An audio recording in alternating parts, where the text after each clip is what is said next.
Bonjour à toutes et à tous, bienvenue dans le podcast La Sueur. Bonjour mon cher Rust. Salut Guillaume. Alors on va s'intéresser aujourd'hui à Dustin Poirier contre Charles Oliveira pour le titre Lightweight. On est hyper excités, mais avant toute chose, fallait qu'on vous présente notre nouveau projet, enfin notre premier projet. On va dire c'est notre première création à proprement parler, dans le sens La Sueur crée une nouvelle société. Donc voilà, Rust va être toujours propre. Ah bah avec des savons comme ça. Mais en fait c'est surtout que voilà c'est... Est-ce qu'on peut le dire que c'est avec Ben quand Exactement. même. C'est la légende, notre légende Ben. Et on a créé tous ensemble un savon qu'on a voulu tel qu'on le rêvait en fait. Donc c'est artisanal 100%, que des produits naturels. C'est avec la maestria de Ben et ses connaissances. Chaque savon a donc sa spécialité et en gros c'est un apport spécifique. Et vous pouvez d'ailleurs tout checker sur le site, c'est onai.fr. Les réseaux sociaux, exactement, sur les réseaux sociaux, partout. Tout est ultra traçable. En plus, c'est notre partenaire, donc Julien, qui est savonnier, qui s'est occupé de ça.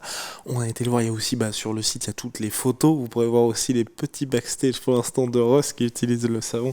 Par les différents savons, on a 4 références pour l'instant, 2 qui sont plutôt doux et d'autres qui sont un petit peu plus pour les plus courageux d'entre nous, on va dire. Ouais, grave. Surtout ne mettez pas, il est pas là, il mais est pas là, on a le rouge, n'en mettez pas dans les yeux. Mais en tout cas, vraiment, on est content parce que c'est très fier. Exactement. Celui-là, donc il y a un petit peu de argan. Exactement, qui permet une mousse un petit peu noire. Enfin, vous verrez, de toute façon, on va être amené à en reparler. En tout cas, nous, on est vraiment contents des résultats.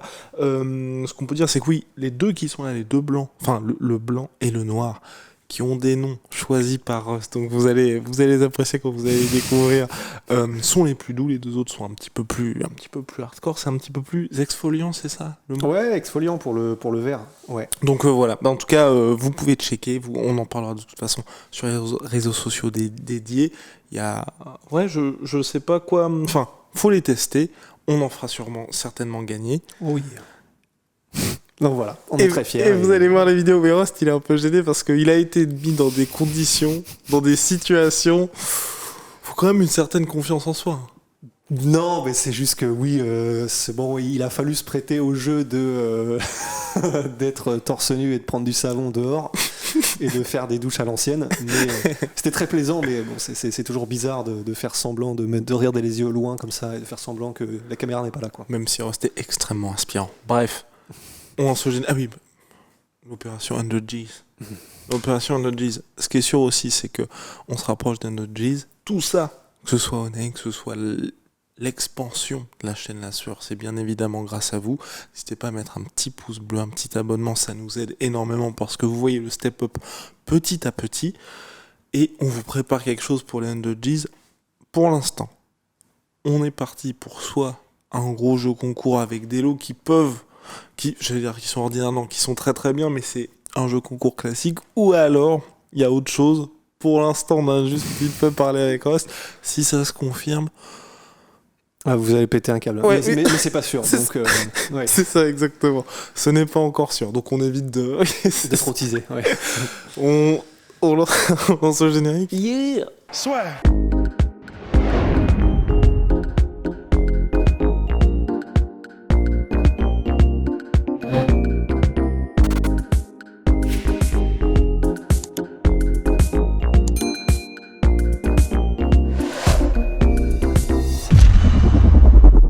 Alors, Dustin Poirier, Charles Oliveira, l'UFC 269 s'annonce comme étant un futur big old banger avec en co-main event Amanda Nunes contre Juliana Peña, co-main event Brandon Moreno contre Deiveson Figueiredo, number 3. Parce qu'ils s'étaient affrontés à l'UFC 256, oui. Égalité absolument dingue, victoire de Moreno, et là maintenant numéro 3, il y a aussi le retour de Sean O'Malley, mais c'est pas un petit mec, comme dirait Rust, qui cite lui-même. Inglourious Basterds, Aldo Lapache. Voilà. Charles Oliveira contre Dustin Poirier, première défense de ceinture pour Charles Oliveira. Charles Oliveira, donc, qui est malgré son énorme série de victoires, qui n'est pas considéré comme le meilleur lightweight, au contraire de Dustin Poirier, numéro 1 au classement officiel, et qui lui poursuit son règne de la terreur depuis un certain nombre de temps, et surtout, hormis Khabib Nurmagomedov, il s'impose contre absolument tout le monde, et de son côté, là, Charles Oliveira a cette chance, j'allais dire inespérée, non, mais méritée plutôt, d'enfin gagner le cœur des fans, et surtout, de dépasser un petit peu le cadre des fan hardcore de MMA. Même si je pense, en fait, vraiment là, on a commencé à faire le travail en profondeur, mais même si je pense que ça va être très compliqué quand même pour Charles Oliveira. Oui. C'est ça. Mais effectivement, ça, c'est vraiment cool parce que les deux dynamiques de carrière des deux combattants sont vraiment. Enfin, c'est Charles Oliveira, depuis qu'il est remonté en lightweight, franchement, il a régénéré sa carrière. Il avait victoire-défaite en featherweight et il était à très très haut niveau, mais il n'arrivait jamais à passer ce dernier step. Depuis qu'il est en lightweight, là, il est en feu. Alors je sais plus à combien de victoires d'affilée il est, mais je crois que c'est genre 8 ou 9, un truc comme ça. Quasiment que des finishes contre des tueurs à gages. Et là, franchement, le fait de le voir champion, c'est comme une récompense de l'univers, tu vois, pour tout le travail qu'il a fourni depuis ces années. C'est un peu comme le Ballon d'Or de Cannavaro, tu vois, pour la carrière, quoi. Donc ça fait trop plaisir. Il le mérite de ouf, parce qu'en plus de ça, il régale les fans, mais il prend énormément de risques, Charles Oliveira, dans son style, debout comme au sol. Et en partie, non, autant l'un que l'autre finalement. C'est juste qu'il a plus de succès quand il est au sol parce que c'est une terreur absolue. Mais voilà, c'est vraiment cool qu'un gars comme ça soit récompensé parce qu'il nous régale depuis tellement d'années. Et là, il a fourni un travail tellement spécialement... il a fourni un tel travail pour arriver champion et le devenir que ça fait plaisir. Et Dustin Poirier, on le présente plus en fait. Le chien de guerre, le seigneur de guerre, qui, à part grosso modo des gens qui sont dans leur ligue tout seul, donc Khabib Nurmagomedov, a éclaté à peu près tout le monde en lightweight. Il est constant dans son massacre en fait. Constant dans la violence, constant dans le chaos, reste. Constant dans le chaos, constant dans la violence. Et c'est vraiment... Il est devenu légendaire parce qu'il t'amène en enfer et il te noie dans la lave en fait. Enfin, il est extrêmement, extrêmement complet. Il est affûté de ouf debout, mais c'est pas une partie de plaisir de l'amener au sol et de l'y soumettre non plus. Il a un charisme et il a un caractère qui maintenant commence à être vraiment légendaire, maintenant qu'il a été mis un peu en valeur aussi par les combats contre Conor McGregor. Donc là, avant même d'aborder la question des styles et du combat en lui-même, franchement, le combat, il régale, ne serait-ce qu'avec les deux hommes en eux-mêmes, quoi. Ce qui est terrible avec ce combat, tout simplement, c'est que les deux méritent infiniment de pouvoir dire « je suis champion ». Enfin, et surtout d'avoir cette première défense de ceinture, parce que quoi qu'on en dise, c'est vrai que Charles Oliveira, quand il a remporté la ceinture, c'était face à Michael Chandler, il y avait toujours Dustin Poirier, il n'a pas remporté la ceinture face à l'adversaire le plus coriace, le plus méritant pour obtenir la ceinture. De son côté, Dustin Poirier, champion intérimaire face à Max Holloway, qui s'est incliné face à Khabib Nurmagomedov et qui depuis a remonté salement la pente. Ce qui s'est passé lors du dernier combat de Charles Oliveira, c'est qu'il a eu un premier round très compliqué face à Michael Chandler avant un comeback absolument dingue dans le deuxième round puisqu'il finit Michael Chandler rust. Dustin Poirier qui a impressionné face à Conor McGregor lors des deux derniers combats, qui a survécu et puis surtout qui a réussi à inverser la tendance dans sa guerre de retour post-défaite face à Khabib Nurmagomedov contre Dan Hooker, peut-il à nouveau fistonner son adversaire? Et fistonner dans le sens en faire son fiston. Bien sûr. Je pense parce que en fait, je me suis rebouffé tous les combats possibles de l'un et de l'autre en fait, de Oliveira et de Dustin Poirier. Et il y a une chose qui m'apparaît maintenant de plus en plus évidente, mais c'est que Dustin Poirier est à vraiment un tout autre niveau en termes de striking que Charles Oliveira. Alors en fait, le truc, c'est qu'il a du succès, Charles Oliveira en striking. La preuve en est, il a gagné son titre grâce à son striking. C'est-à-dire que il a réussi par un crochet du gauche à mettre très très mal, parce que c'était pas un knockdown directement, enfin je sais plus, mais en gros, quasi knockdown à Michael Chandler, et c'est ce qui était le début de la fin pour lui. Il a même mis des KO, à Jared Gordon, qui était magnifique, hein, d'ailleurs, très bien, précision et tout, bon timing, machin. Il peut mettre des KO, il a ce qu'il faut, il a un bon striking, il est adepte du Muay Thai. En plus, comme il a absolument pas peur d'être mis au sol, tu sais, par exemple contre Michael Chandler, il avait ce style mais presque tradi Muay Thai, même exagéré presque, où la jambe avant, en gros, elle sautillait un peu, très légère pour pouvoir faire de la DCA en front kick, enfin aux jambes, au corps, etc. C'était magnifique. Mais, et c'est là une énorme différence, c'est qu'en fait, il a un striking qui est très basique en fait. comment s'appelle Charles Oliveira. Ouais. Comment s'appelle-t-il? Ah oui, c'était juste pour faire la liaison. Mais il a un striking qui est très simple, très basique, dans le sens où, en fait, il fait ses trucs. C'est-à-dire qu'il balance ses combos, il balance ses kicks, il balance ses enchaînements kicks anglaises, mais il fait son truc, en fait. Il n'y a pas vraiment, entre guillemets, de profondeur de striking, comme c'est le cas pour les plus grands strikers. Il a une bonne gestion de la distance, ce qui fait que en fait, sa défense, généralement, Charles Oliveira, c'est quand quelqu'un avance, il recule et il met la garde, et il monte la garde. Ça s'arrête à peu près là. Mais quand tu arrives à un certain niveau de striking, c'est le cas de Dustin Poirier, sans aucun doute. Il a un coup d'œil qui fait qu'il peut contrer. Et déjà, c'est quand même vachement important. Par exemple, le KO qu'il a mis contre Jared Gordon, Charles Oliveira, c'est pas vraiment un contre en fait. Même si Jared Gordon avance sur Charles Oliveira et qu'il met son KO pendant qu'il avance, en fait, grosso modo, c'est pas vraiment un contre, c'est qu'il lance son truc au même moment où Jared Gordon avance, mais t'as pas cette sensation qu'il a fait un petit peu, tu sais, comme un Conor McGregor, qu'il a genre évité l'attaque pour remettre son contre, et donc ça c'est un coup d'œil. En gros, t'as l'impression que genre, il a lancé son truc en même temps, et boum, ça passe, parce qu'il est extrêmement rapide, très bien préparé, précis, et ça c'est clair qu'on pourra pas lui enlever. Mais voilà, il a entre guillemets qu'une dimension dans son striking, c'est il fait son truc. Et sa défense, c'est assez simple aussi. Un mec comme Dustin Poirier, et là franchement, si vous voulez vous faire plaisir, n'importe lequel de ces combats, mais Dan Hooker versus Dustin Poirier, du coup quand je l'ai rematé, mais j'ai tellement pris mon pied, quoi. Parce que les deux ont cette profondeur de striking qui fait qu'en fait, tu construis ton game au fur et à mesure du combat. C'est-à-dire que ils vont dès le début du combat lancer des trucs, que ce soit certains jabs avec une certaine manière de le mettre, des low kicks, des front kicks, un peu tout.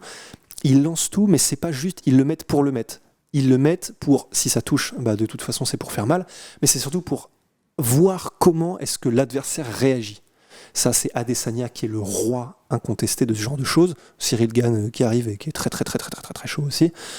Mais voilà. Et ensuite, au fur et à mesure du combat, il est capable de voir quelles sont les tendances de l'adversaire, il est capable d'adapter son game en fonction de ce que lui offre l'adversaire. Quand ils ont un très bon coup d'œil, c'est le cas pour Dustin Poirier, ils sont capables aussi, après avoir lu leur adversaire, de pouvoir anticiper les mouvements et placer des contres, ou alors ils peuvent même le faire directement parce qu'ils ont cette faculté. Et en fait, tout ça, il ne l'a pas, Charles Oliveira. Il reste très basique. C'est pas forcément un problème. Par exemple, il y a des combattants qui ont fait toute leur carrière en mettant des énormes KO de l'espace, ou alors qui sont tellement rapides et tellement puissants qu'ils n'ont pas forcément besoin de développer ce jeu en profondeur en striking. Mais pour Charles Oliveira, même s'il a mis des KO, je pense pas qu'il ait ce one punch knockout vraiment. Michael Chandler, il était connu pour prendre énormément de knockdown. Un mec comme Dustin Poirier, je ne pense pas, et je peux absolument me tromper, mais je ne pense pas qu'il peut être mis en KO sur un seul coup par Charles Oliveira. Donc ça veut dire, à mon sens, que si ça s'éternise en striking, je n'ai pas de doute que au bout d'un moment, Dustin Poirier va prendre l'avantage. Personnellement, je n'ai pas de doute. Je peux me tromper encore une fois. Il peut très bien nous surprendre, Charles Oliveira, mais je ne vois pas ça arriver. Parce que là, vraiment, on est sur des niveaux qui n'ont rien à voir. Et s'il a eu du succès, c'est comme on l'a dit, parce que Charles Oliveira est très bien entraîné, très rapide, puissant, etc. Mais le fait qu'il ait ce côté opportuniste et aussi, mine de rien, aucune peur d'aller au sol. Et aussi, ça c'est un autre truc mon cher Rust, des deux côtés, les deux excellent dans le KO. Quand je dis dans le KO, c'est H-A-O-S. Et pour Dustin Poirier, on l'a vu à plusieurs reprises faire, je vais pas dire, faire des erreurs contre Dan Hooker, tu vois. Faire des erreurs contre Dan Hooker, contre Khabib Nurmagomedov, il y avait cette peur du sol, et on l'a vu tenter par exemple une guillotine où, certes, si ça passe, mais à chaque fois c'est la même chose quand tu te retrouves face à un mec comme ça, si ça passe, tu gagnes, si ça ne passe pas, c'est quasiment terminé pour toi. On a vu la même chose avec McGregor contre Dustin Poirier, et récemment, malheureusement, Morgan Charrière contre Paul Hughes, où tu tentes, mais c'est quand même extrêmement risqué comme move. En fait, c'est là où c'est vraiment... Et c'est franchement, ce combat, c'est pour ça que je suis d'accord avec toi, ça va être un banger, c'est obligé. Parce qu'il y a ça en striking. Ah oui, c'est très très peu, il y a très très peu de chances que ça se termine au premier round. On y est pour une petite guerre, je pense. Ah oui, je pense, ouais. Et c'est ça qui... ça peut, largement. Mais c'est vrai qu'il y a peu de chances parce que les deux sont connus pour avoir un style où ils t'amènent un petit peu en eau profonde et ils te noient ensuite. Parce que effectivement, le truc, c'est que Charles Oliveira... si tu vas au sol, t'as intérêt d'avoir bouclé ta ceinture et d'avoir fait tes devoirs, parce que il va mais t'étouffer, mais comme un boa en fait. C'est-à-dire que, et encore que l'analogie est pas forcément terrible, parce que justement, c'est pas comme un Khabib. Parce que Khabib, lui, c'est un boa, dans le sens, il va t'amener au sol, et il va méthodiquement te couper toutes les voies respiratoires, toutes les portes de sortie, tous les espoirs en fait, petit à petit. Charles Oliveira, c'est pas le même style. Charles Oliveira, c'est je t'amène au sol et je vais te faire la totale jusqu'à ce que je trouve le moment où tu es tellement dépassé et tu as tellement de retard sur ce que je suis en train de te mettre et de t'imposer comme rythme au niveau des changements de garde, des changements de position, etc., que tu vas finir par être dépassé et moi je chope l'ouverture et je te termine. Vraiment, en fait, c'est ça, comme tu l'as dit, c'est le chaos, Charles Oliveira, mais sauf que dans ce chaos, généralement, c'est lui le chef, c'est lui qui termine en tête. Et c'est là où c'est génial, c'est que il peut... Et il peut temporiser aussi en étant touché. Exactement. Mais, oui, absolument.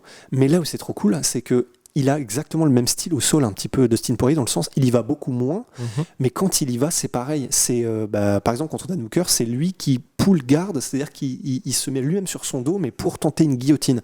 Il n'hésite pas à prendre des risques pour vraiment créer des situations où lui est à un avantage, Dustin Poirier. Et c'est là où ça va être ouf, c'est que du coup, à moins qu'il y ait un changement volontaire de style de la part de Charles Oliveira qui calme un petit peu ce côté chien fou pour justement aller sur un jiu-jitsu un peu plus où il va essayer de contrôler les positions plutôt que d'aller chercher la soumission à tout prix, mais ça m'étonnerait parce que vraiment c'est son style. Ça voudra dire qu'on aura probablement ce qu'on appelle des scrambles, s'il y en a qui découvrent un petit peu le MMA, c'est-à-dire en gros des séquences où le mouvement est continu et infini en fait. Et dans des scrambles entre deux gars qui sont des opportunistes à très très haut niveau, ça peut être la folie. Je pense que Dustin ne prendra pas le risque. Je pense pas non plus. Parce que même s'il s'est fait surprendre, il y a plusieurs fois, par exemple contre Ricardo Lamas, c'était en featherweight du coup, mais Charles Oliveira avait perdu à l'époque, alors que le combat, il le dominait à mon sens jusque-là, parce que justement, il a tellement voulu prendre de risques et adopter ce style où il embrasse le chaos, qu'en fait, à un moment donné, c'est le propre d'être constamment en mouvement, c'est que toi-même tu laisses des ouvertures. C'est-à-dire que oui, tu peux dépasser ton adversaire, mais si à un moment donné l'adversaire a la présence d'esprit de quand toi tu es en mouvement, d'enclencher un renversement ou quelque chose comme ça, tu es beaucoup plus quel est le mot apte, sujet propice, voilà, t'es beaucoup plus propice à toi-même être renversé, te faire reprendre et te retrouver dans une situation désavantageuse ensuite. Et c'est exactement ce qui s'était passé avec Ricardo Lamas en fait. Je sais plus exactement quelle était la séquence, mais il a initié un mouvement parce que c'est ce qu'il fait tout le temps pour essayer de dépasser complètement Ricardo Lamas, et il s'est fait retourner parce que Ricardo Lamas, ça sentit venir le truc et que c'est un fin grimpeur aussi. Donc ça aussi, ça peut se passer et on n'est pas à l'abri, même si c'est le recordman à l'UFC du nombre de soumissions, on n'est pas à l'abri que Dustin Poirier soumette Charles Oliveira, parce que tous les deux, ce sont des opportunistes de ouf, quoi. Mais j'espère qu'il n'y aura pas Dustin Poirier, parce que c'est vrai que tu vois, ces derniers temps, comme tu l'as dit, contre Dan Hooker, il n'y avait pas vraiment de risque parce que c'était son élément. Contre Khabib, ça s'est très mal passé pour lui. Contre Conor McGregor aussi, je pense que tu vois, ça a été une bonne piqûre de rappel, mine de rien, pour lui, parce que vous avez vu le combat, je l'imagine. Donc Conor McGregor tente la guillotine, il échoue. Dustin Poirier se retrouve en position ultra dominante à commencer le ground and pound, mais Conor McGregor a quand même réussi à mettre des coups. C'est vrai ? C'est certes, Dustin Poirier a gagné la round et bien gagné la round, mais Conor McGregor, 1, s'est relevé, 2, lui a placé des coudes et des coups de pied. Donc, tu vois, je pense qu'à mon avis, ses coachs vont lui dire... Dans le gant, si je me souviens bien d'ailleurs. Oui, oui. Parce que c'est Conor McGregor. Comme d'habitude. Mais, tu vois, ça fait quand même à plusieurs reprises où ce sont des petites alertes. Dustin Poirier ne peut pas... Enfin, il l'a déjà dit à plusieurs reprises, la sa carrière ne va pas être éternelle parce que, mine de rien, il enchaîne les guerres, moins grâce à Conor McGregor, mais avant ça, c'est que des guerres. Là, il s'apprête à avoir une guerre. Il n'aura pas un nombre incalculable de title shots. Et là, j'aurais, de son côté, en tout cas, si je suis dans son corner, je prépare le combat, jamais. Tu ne vas jamais au sol. Ouais. Et même, tu vois, même s'il y a un motif d'espoir, qui est Michael Chandler, qui a quand même réussi à survivre au sol face à Charles Oliveira, alors que vraiment, quand c'est arrivé, tout le monde, et c'était au premier round, tout le monde s'est dit, oh là là, C'est terminé. ça c'est terminé. Finalement, je pense qu'il a déjà surpris beaucoup de monde. On savait que le JJB de Michael Chandler était sous-coté, mais à ce point-là, les gens ont dû se dire d'accord, parce qu'il a vraiment géré ça méthodiquement. Ensuite, sur une explosion athlétique, il se relève, sans avoir gaspillé d'énergie, rien du tout, et ensuite il sonne, hyper impressionnant pour le coup. Ah ouais. Mais passons, Michael Chandler. Donc ça peut être un motif d'espoir, mais moi, clairement, tu vois, je suis dans son corner, je lui dis non, ne t'aventure jamais, au grand jamais là-dedans, parce que dans le meilleur des cas, ça se passe façon Michael Chandler, dans le pire des cas, tu perds vraisemblablement le round, tu gâches aussi pas mal de munitions potentielles pour la suite, et clairement, là, je te rejoins complètement, faut qu'il reste debout, quitte à, tu vois, à chaque fois se relever, comme ce qu'a fait, tu vois, récemment, c'est un combat complètement différent, mais Robbie Lawler contre Nick Diaz. Nick Diaz va au sol parce qu'il est touché, Nick Diaz fait signe que, allez, viens dans mon milieu, et non, il fait non, et là, finalement, le combat s'arrête. Et on se souvient aussi, Nate Diaz contre Conor McGregor, la revanche, chaque fois que Nate était touché, il allait au sol tranquillement, vient Conor fait jamais je ne vais m'aventurer là-dedans, et ensuite le combat reprend debout. Mais moi vraiment, ok, en plus le fait que le combat reprenne debout, ça fait aussi gagner un petit peu de temps, de précieuses secondes à Charles Oliveira, mais c'est quand même moins pire pour Dustin Poirier que s'il dit ok, on va au sol. Moi vraiment c'est ce que je ferais à sa place, parce que sinon il y a gros danger. Ouais, non, c'est clair. Et puis surtout, c'est un danger ça n'aurait pas de sens de le prendre en fait. Ça n'aurait pas de sens d'y aller.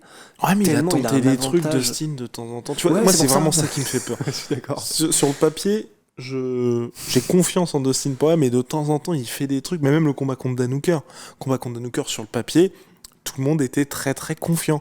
Au bout de 3 rounds, tout le monde attend, qu'est-ce qui se passe? Ouais, c'était serré de ouf quoi. Non, c'est vrai. Mais c'est pour ça, effectivement, hors dinguerie, normalement ça devrait bien se passer parce que justement, il a cet avantage, à mon sens, net, debout. C'est pour ça que la dynamique, elle aurait été totalement différente si on était au courant que les deux sont de niveau égal, voire même que Oliveira a un avantage. Là, entre guillemets, tu peux essayer parce qu'il y a toujours des trucs à faire. Mais là, il aurait eu une vraie raison de se dire, on va quand même voir ce qu'on peut faire au sol. Parce que donc, c'est trop serré, tu prendrais trop de risques dans le domaine dans lequel tu n'es pas sûr. Là, en l'occurrence, normalement, si ça reste debout, il y a une telle avance pour Dustin Poirier, normalement, que je suis d'accord. Et c'est sûr que Mike Brown, à mon avis, l'entraîneur de Dustin Poirier, je pense qu'il est exactement dans le même délire, ça ne servirait à rien. Please, Dustin, mais ouais, please. Ça ne servirait à rien d'aller prendre un risque inconsidéré en allant au sol avec cette espèce d'animal, quoi. À suivre, en tout cas, sauf quand même si on est au 4e round, que là, Dustin a salement touché Charles Oliveira et qu'il y a cette opportunité potentiellement d'y aller pour le finish. C'est la seule chose. Mon cher Rust, en tout cas, vous inquiétez pas, on va en reparler de ce combat-là parce qu'on est hyper impatient. Ça fait partie de ces combats à la manière de Brian Ortega-Volkanovski, à la différence que là on est quand même sur des profils un petit peu plus mis en valeur, mais où avant que le combat ne se déroule, on ne sait pas ce qui va se passer, et donc c'est ce qui nous passionne finalement dans le MMA, comme un peu le co-main event qu'il y aura. Je sais pas si c'est co-main ou co-main, Brandon Moreno contre Davison Figueiredo. En fonction de l'état de forme de Figueiredo, on peut avoir aussi quelque chose d'assez dingue. Mon cher Rust, à la prochaine, vous le savez, big shout out à My Sweet Pea, My Sweet Protein, moins 38% sur tout My Protein avec le code de la sueur, Venom, sponsor de l'UFC, sponsor de la sueur, et Tsume Art qui s'occupe de notre magnifique déco. On vous prépare aussi là quelque chose pour la fin de l'année, 100 000 abonnés ou pas. Vous verrez d'ici le mois de décembre, on en récompensera un. On peut pas plus parce que vous allez voir s'il y en avait plus, ça perdrait de sa valeur, mais on va offrir à l'un ou l'une d'entre vous quelque chose qui, en tout cas, on va les mettre bien, on va les mettre très bien. On va les mettre très bien. On est content parce que là aussi, vous allez voir que petit à petit, l'oiseau fait son nid. L'oiseau fait son nid et puis qu'on ça. progresse et que ça va commencer à ressembler à quelque chose. Allez, see ya. Salut Big Rusty. Salut.